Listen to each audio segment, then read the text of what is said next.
Hello, magandang araw, magandang hapon, magandang gabi, magandang umaga. Saang mang panig ng mundo, saang mang bahagi ng Pilipinas, kasama niyo na po si Ka Eric sa ating video analysis at sa ating video talakayan. Sa oras na ito at sa ating episode ng talakayan ay bibigyan po natin ng pagpapaliwanag. Papaano na isasagawa ng gobyerno ni Marcos at nila Romualdez ang paglilihis at pagtatabon-tabon dito sa pagsambulat ng iskandalo ng tinatawag na crime of the century. Ito pong flood control, 1 trillion pesos mahigit na nawala, kinulimbat at dinurubo nila Marcos at Romualdez at syempre ang kanilang chief operator dyan at orchestrator, pinatakas na nila at pinatago. Ito po ay si Saldico. Ngunit ang iba pang mga alipores at sindikato na iwan pa po dito sa loob ng Kongreso at ang iba ay nagpasimple lang, nagpapatay Malaysia lang, pero nandito pa rin po sa Pilipinas at hindi naman po nabibigyan ng karampatang summons o pagpapatawag bilang bahagi ng seryosong investigasyon o anumang hakbang, not even ng Anti-Money Laundering Council at ng Department of Justice o kaya ng Ombudsman for appropriate case build-up. No? Wala. Puro lang diskarte ng investigasyon. May nakikita po tayong 5 na pamamaraan kung paano iniiwas at dinidiskartihan nila Marcos at Romualdez ang pagpapalusot na hindi dudugtong o kaya mailihis at maiwas nila ang tinatawag na criminal trails of accountability and responsibility sa kanila ni Romualdez. No? Una, ito po ang tinatawag na the scapegoat syndrome. Ang scapegoat syndrome po, ito yung paggamit ng mga saan mo pwedeng ibaling, doon mo ibibintang. Yan po ang tinatawag na scapegoat. Kagaya ngayon, ginagamit nila na scapegoat itong si Saldico na kunwari hindi alam ni Romualdez at hindi rin po pinayagan ni Marcos na gumawa ng ganong mga operation si Saldico na umabot sa hundreds of billions of pesos ang kaya niyang kulimbatin at i-move o pagalawin dahil siya ay nagkaroon ng tinatawag na leeway o naging maluwag ang Kongreso at ang gobyerno ni Marcos para magkaroon ng oportunidad na si Saldico ang dumiskarte kung paano katay-katayin, kung paano padtarin ang o i-mutilate ang national budget. No? So, hindi maniniwala ang tao dyan sa scapegoat attack nila o scapegoat syndrome kung kaya pinataka si Saldico para hindi siya maihabol o kaya mailantad sa aktwal at seryosong investigasyon. Ang nagpatakas at nagpatago kay Saldico ay mismo sila Marcos at Romualdez. Okay. Pangalawa, sa scapegoat syndrome nila, ginagamit nila ngayon ang kwento na si Diskaya o ang mga Diskaya couple ay nagkaroon ng sariling diskarte involving Saldico at ilang mga tiwaling opisyal ng DPWH para magkaroon ng sistematiko na pamamaraan kung papaano kulimbatin at nakawin ang pondo ng bayan. So the Diskaya couple have now become, o ang mag-asawang ito ay naging target para ibaling o ituon sa kanila ang pagsisisi o ang paninisi at pagbibintang. Yun po ang ibig sabihin ng scapegoat syndrome na ginagamit ngayon nila Marcos. Ginagamit din po ito ng ICI upang hindi magkaroon ng konsentrasyon at focus sa paglalantad at paglalahad ng involvement nila Marcos at nila Romualdez sa kabuuang kumpas at buong sistema kung paano na isagawa ang 1 trillion pesos mahigit na pagnanakaw sa kaban ng bayan. Scapegoat syndrome or scapegoat attack. Ayun. May pagbabalingan, may pagsisisi na ibubunton sa iba. Ngunit hindi aakuin ang pananagutan. Iyan po ang isa sa taktika. Ang pangalawa, ito po ang blame the whistleblower and destroy their credibility. Sisisihin mo pa ang mga nagsisiwalat at mga nagkakaroon ng lakas ng loob na magbunyag ng mga kaganapan instead na pakinggan, suportahan at bigyan ng pamamaraan at oportunidad na sila ay makapagpahayag, sila pa ang sinisira. Ito ngayon ang approach sa mag-asawang Diskaya, ito din ang approach kay Sergeant Gutesa. Destroy and attack the credibility of the whistleblowers and those who are going to testify or make revelations and testimonies. Very classic po yan na tinatawag na squid tactics. Labo-labo, halo-halo, at imbis na makita ang investigasyon, ay hahaluan mo ng karga ng intriga at mga malisyusong panunulsol. Kaya nga, kung makikita po natin mga kababayan, ganito po ang style ni Senator Ping Lacson at ni Tota Sen Tito Soto kung paano nila kinokondisyon na ang mga witnesses o mga gustong magtestimonya na dumadaan po kay Senator Marcoleta at sa iba pang mga senador na aligned kunwari sa mga Duterte political camp, pinapalabas nila Ping Lacson ng mga polluted witnesses. Yan ang tinatawag na taktika na attack, demonize, and destroy and pollute the whistleblower. So ang una, scapegoat syndrome, scapegoat attack. Maghahanap sila ng ibabaling nila upang sisihin at upang ibunton ang atake doon sa kagaya ng ginagawa nilang pinapabayaan nila si Saldico na atakihin at kunwari dumidistansya na sila Marcos at Romualdez at ang iba na mga naging kasabwat sa sindikatong ito ay tahi-tahimik at patay malisya. Scapegoat syndrome or scapegoat attack. Ang pangalawa, ito po ang pollute, attack, and destroy and damage the whistleblower. At ito naman, ang target ay ipahiya, hiyain, atakihin, intrigahin ng mga malisyusong maniobra at intriga ang mga nagtetestigo. Kagaya ng pinapalabas nila ngayon ni Lacson at nila Tuta Soto na si Gutesa ay fraudulent witness na inudyokan at binigyan lang ng script, no, allegedly, ni Senator Marcoleta at pati ang signatory o ang pagkakaroon ng notarial signature ng abogado at ng law office na gumawa nito ay iniintriga nila na dinaya at pinalusutan daw ni Sergeant Gutesa. At ang mag-asawang Diskaya ay sinasabi naman nila Ping Lacson at Tito Soto na ito ay pakawala ni Senator Marcoleta at ng mga Duterte political group aligned na mga senators. And that is exactly what the Senate Blue Ribbon Committee and even the ICI at ang mga troll operators ni Marcos at ang tinatawag na mga keyboard zombies at social media attack dogs nila, pati itong pambansang tagapagtahol ni Marcos na si Aling Claire Claring Marites Castro, gano'n na rin po ang linya. Impugn, pollute, destroy, and bully the witnesses or the whistleblowers. Pangalawang taktika po yan ni Marcos. Ang pangatlong taktika po ay itong tinatawag na blame the previous government. Ang ibig sabihin po, kailangan magkaroon ng dahilan ang mga kunwari investigative body na ginagamit ni Marcos at nila Romualdez upang sila ay magkaroon ng koneksyon sa previous government, magkaroon ng koneksyon kay Pangulong Duterte, kay Vice President Sara Duterte. Kaya itong blame attack, blame attack, attack and blame na taktika, ito ang tinatawag na shifting the narratives.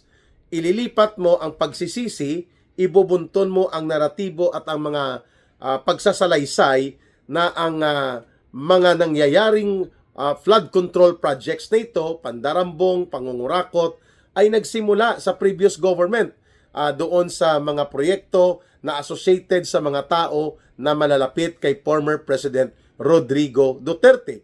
Exactly yan po ang taktika na ginagamit nila Bongbong Marcos at Romualdez at itong shifting the narrative or i-transfer mo ang salaysay at mga paglalahad ng impormasyon upang makapagsagawa ng malisyosong pagkokonekta o pagdudugtong kina Pangulong Rodrigo Duterte at sa kanyang gobyerno. Kaya instead na mag-focus kung ano ang nangyari sa mga flood control projects na billion, hundreds of billions na sa Mindoro, sa Ilocos Norte, sa Bulacan, sa Cebu, sa Davao po pumupunta at doon dumidiskarte ang grupo nitong ICI na binuo nila Marcos para makapagsagawa ng tinatawag na shifting of the narratives. Yan ay isang forma ng pagdepensa ni Marcos upang mailihis, maitago at eventually ay maputol ang paglilinya ng criminal trails o ang pagdudugtong ng pananagutang kriminal sa gobyerno ni Marcos at kay Martin Romualdez na kanyang co-conspirator or co-chief architect and co-orchestrator of the entire plunder and massive corruption na nangyayari at nangyari sa ilalim ng gobyernong Marcos Romualdez. So tatlo na. Scapegoat syndrome, ang pangalawa ay attack, intimidate, and destroy and pollute the witnesses and the whistleblowers para ma-discourage na yung iba na hindi na lumantad at mag-alangan ng mag-cooperate pa sa anumang investigative body na binubuo supposedly para magkaroon ng pagsisiwalat ng katotohanan. So kung sinisisi ka, binibira ka, iniintriga ka at hindi ka handa para harapin ang ganitong uri ng pressure, talagang aatras ka. The way they are trying to do it against Sergeant Gutesa. So malinaw, attack, destroy, impugn, and pollute the witnesses or the whistleblower. At number 3, shift the narrative. Ilipat mo ang mga paglalahad ng impormasyon upang ang makita ng mga tao ay hindi ang pananagutang kriminal nila Marcos at nila Romualdez. At yan ang dahilan kung bakit nasa Davao ang focus nila at hindi na ang totoong pag-iimbestiga kung bakit mayroong palang 26 billion pesos na mga flood control projects na ibinuhos sa probinsya ng Cebu at sa Cebu City, subalit nalunod sa pagbabaha ang buong probinsya ng Cebu. At ano po ang naratibo nila? Sa Davao daw ang marami na mga problema ng infrastructure projects, including ang flood control na hindi lang naimbestigahan sa panahon ni former President Rodrigo Duterte. Yan ang very classic example ng tinatawag na shifting of the narratives. Ang pang-apat po ay gamitin bilang cover-up or wall, no?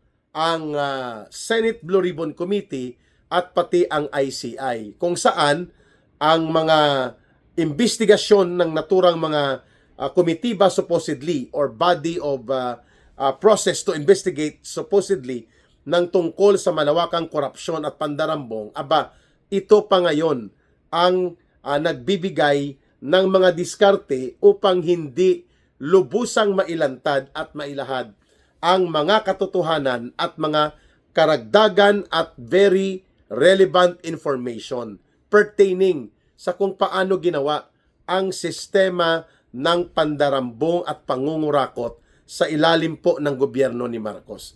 So the Senate Blue Ribbon Committee and at the same time itong ICI na tinatawag na investigative body supposedly, sila ngayon ang nagbibigay ng layer of obstacles. Pinapahirapan nila ang mga testigo at mga gustong magsagawa ng mga revelations, pagbubunyag, lalo na kung hindi nila kontrolado at ang naratibo at ilalahad na impormasyon ay talaga namang dudugtong at magtuturo sa kung paano ginawa nila Marcos at Romualdez, nila Saldico, ang buong organisadong sistema ng pangungulimbat at pangungurakot sa kaban ng bayan, lalong-lalo na partikular na sa usapin ng flood control projects. So instead of being a facilitator of forum for revelations, testimonies, at iba pa pong mga paglalahad ng karampatang impormasyon nang sa ganun magkaroon sana ng tamang case build-up, ng tamang direksyon kung paano ma-establish po ang mga pagdudugtong at pag-uugnay ng mga pangyayari at mga kaganapan hinggil sa usapin ng mga flood control projects na ito. Aba, ang nangyari, ang nagpapahirap pa at gumagawa ng diskarte ay para magkaroon ng paglilihis, pagkalito. Ito pa mismo ang investigative body na binuo nila Marcos at nila Romualdez. At ganun din po ang Senate Blue Ribbon Committee with Tito Soto and Ping Lacson acting as special agents ng Malacanang, mga kababayan, not to promote and ferret out the truth and para maging facilitator ng tama at balanse at talaga namang matino at matuwid na proseso ng pag-iimbestiga. Okay, kaya apat na yun, scapegoat attack or scapegoat syndrome, put the blame to others, and then attack and destroy itong mga whistleblowers at mga gustong magtestimonya upang hindi na sila pamarisan pa usundan ng iba pang gustong tumulong at maglahad ng kanilang kaalaman at impormasyon hinggil sa investigasyon. At number 3, shifting of the narratives. At ang number 4, ito ang pagbubuo nila ng stonewalling. Binabakuran at pinapalihis nila ang mga proseso ng pag-iimbestiga upang mahirapang magkaroon ng kabuang pagtingin ang taong bayan dahil halo-halo, chapsoy at pansit canton ang diskarte sa estilo nila ng pag-iimbestiga at selective ang binibigyan nila ng imbitasyon o ng pagkakataon na makapagbigay ng salaysay. Kasi kung hostile or negative ang impact laban kay Marcos at kay Romualdez, mahirap na mapapayagan ka o mapapalusot ka na magkaroon ka ng pagpapahayag at pagbubunyag sa iyong mga kaalaman o mga nalalaman. Ang panghuli, ito po ang put everything against Duterte o kaya mag-create ka ng alternative scandal or alternative issue. Yan naman po ang tinatawag na diversion and deflection. So, halimbawa, ang pagtapang-tapangan at pagdigma-digma ang postura na ipinahayag ni AFP Chief of Staff General Romeo Bronner, isa po itong halimbawa kung papaano nagkakaroon ng tapang-tapangan, digma-digma ang diskarte at mga palusot na mga diskarte upang nang sa ganon ay magkaroon ng distraction, deflection, and diversion of attention ang taong bayan. At pangalawa, ituturo nila ang anumang mga iskandalo na i-create nila at idudugtong ito na konektado sa kay Pangulong Duterte, kay Vice President Sara Duterte o sa mga konektado at malalapit sa kanila. The way ang ombudsman ngayon ay ginagamit si Boying Rimulya para i-weaponize ang Office of the Ombudsman upang tirahin si Sara Duterte, sina Senator Bongo, and most likely ang iba pang mga allied senators. Ayun. Malinaw na isang organisado, planado na pamamaraan ang ginagawa ngayon ng gobyerno ni Marcos kung paano makaiwas at paano mailihis ang totoong pagsambulat ng mga malalaking iskandalo ng tinatawag na crime of the century o yung pagkakasangkot mismo direkta ni Ginoong Marcos at nila Martin Romualdez dito sa usapin ng kanilang pagiging punong salaring kriminal. The chief and the mastermind who need to be brought before the bar of justice ngayon para hindi mangyari ito at madelay pa nila ang nagngangalit na malawak na pagkadisgusto ng mamamayang Pilipino. Gumagawa sila ng iba't ibang taktika na ang layunin ay mapanatili pa ang paghawak sa kapangyarihan at pagkumpas sa otoridad ng gobyerno nitong nila Marcos at Romualdez. Ang pang-anim, create yung malawak na attack dogs. Ibig sabihin po, troll farms, mga bayaran, mga political agitators, and special operators. Para magkaroon ng pangbangga doon sa mga naninindigan at mga nagpapahayag tungkol sa kung papaano dapat tingnan ng mamamayan at paano hulmahin ang public opinion and people's perception. So yung mga nagsasalita kagaya ni Ka-Eric, yung mga naglalantad at mga nagbubunyag, tinatarget ito ng mga troll farms with at least an average estimate of 1 billion pesos per year ang ginagasto na pangbayad, pangsuhol ng gobyerno ni Marcos at Romualdez. Siyempre, gamit po nila ang mga pondo ng gobyerno like or such as but not limited to the confidential fund of the president. Ayun, 1 billion para sa troll farms at mga zombie keyboard warriors nila na walang utak at walang puso. Puro lang patak ng pera para makapagsagawa ng pananabutahe gamit ang malisyuso at intrigirong mga impormasyon.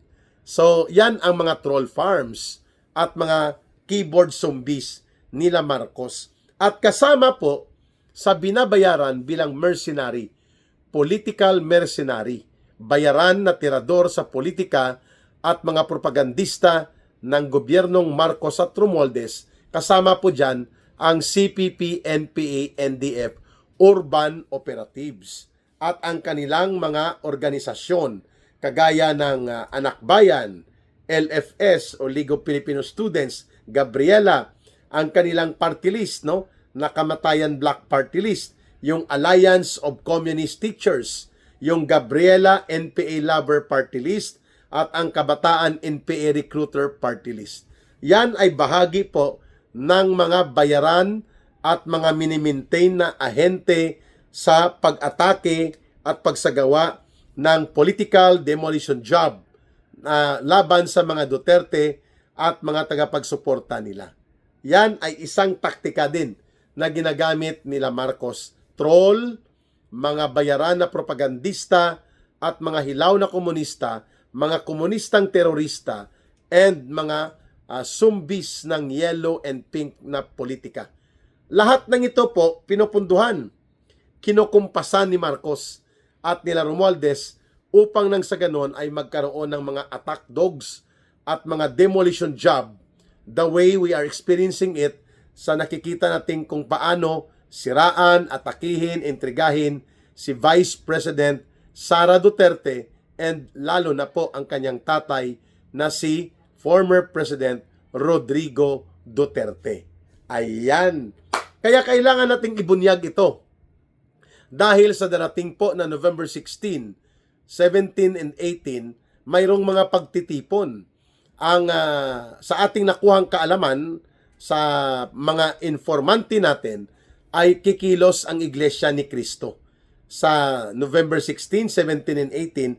But then again, wala pa pong konkreto at kategorikal na announcement ang Iglesia ni Cristo na sila ay magkakaroon ng ganitong pagkilos. Ngunit mayroon ng mga paunang hint o mga idea na gagawin nila ang pagkilos na ito laban sa korupsyon, katiwalian at mga kabulastugang nagaganap sa loob at sa labas mismo ng gobyerno at involved ang mga opisyal ng gobyerno.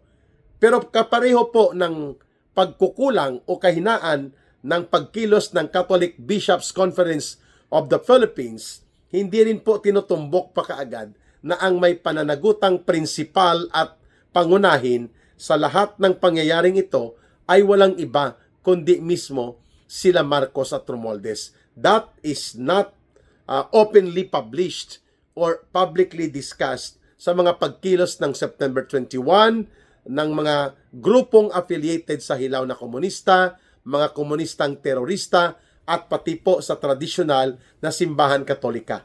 At parang may ganun din po na limitation na nakikita ang mamamayan dito sa political line and political call na binibitbit po ng Iglesia ni Cristo. They are not doing a frontal and direct attribution of accountability and involvement as mastermind and chief and principal authors ng mga pangungulimbat at pangungurakot na ito sa gobyerno na ang namuno at nagpasimuno si Marcos at Romualdez. The Iglesia ni Cristo is not issuing yet a statement to that effect. Subalit, inaantay natin na pwedeng umabot sa ganyang antas ang kanilang panawagan. Ayan.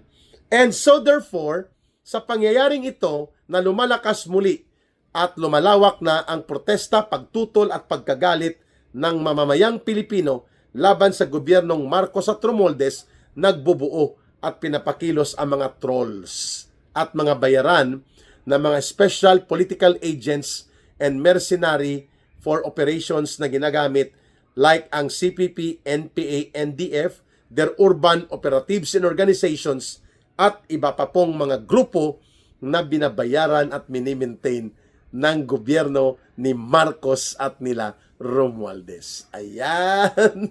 So at least nakita natin na marapat lamang that the Filipino people need to be consistent, need to be categorical and deliberate sa ating panawagang papanagutin, palayasin sa poder at the same time sampahan ng kaso, i-prosecute at ikulong at parusahan itong sila Marcos at Romualdez sapagkat that is the only way na makukumpleto ang proseso ng hustisya at katarungan.